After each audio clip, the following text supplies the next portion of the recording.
Et le caching, c'est juste de dire, bah, en fait, l'état que j'ai en mémoire, le dernier état que j'ai en mémoire de mon agrégat, donc c'est vraiment, ça dépend de ton instance qui est en train de tourner, hein, bien évidemment, bah, je le conserve plutôt que de le jeter Systématiquement, quoi. Ouais, régulièrement et reconstruire systématiquement à partir du snapshot et des events qui suivent. Je garde mon dernier état et donc systématiquement, j'applique. Au final, c'est comme avoir un snapshot permanent en mémoire sur lequel tu vas systématiquement appliquer tes nouveaux événements. Et ça, c'est exactement. rendu extrêmement facile par le système d'agrégat tel qu'Axon nous le fournit parce qu'on gère notre état comme on veut. On met ce que l'on veut dans notre état, hein. D'ailleurs, encore une fois, pour que les gens se disent bien, cet état-là, c'est pas comme une projection où on enregistre quelque chose, entre guillemets, de relativement final.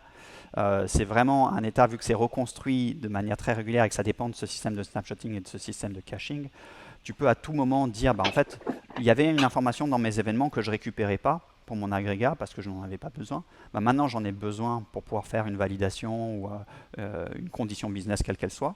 Bah, je la rajoute dans mon agrégat, j'incrémente la révision de mon agrégat et ça invalide ton cache, ça invalide ton snapshot, ça, tu reconstruis à partir de tes premiers événements l'intégralité des choses, ça recommence à créer des snapshots à partir de là.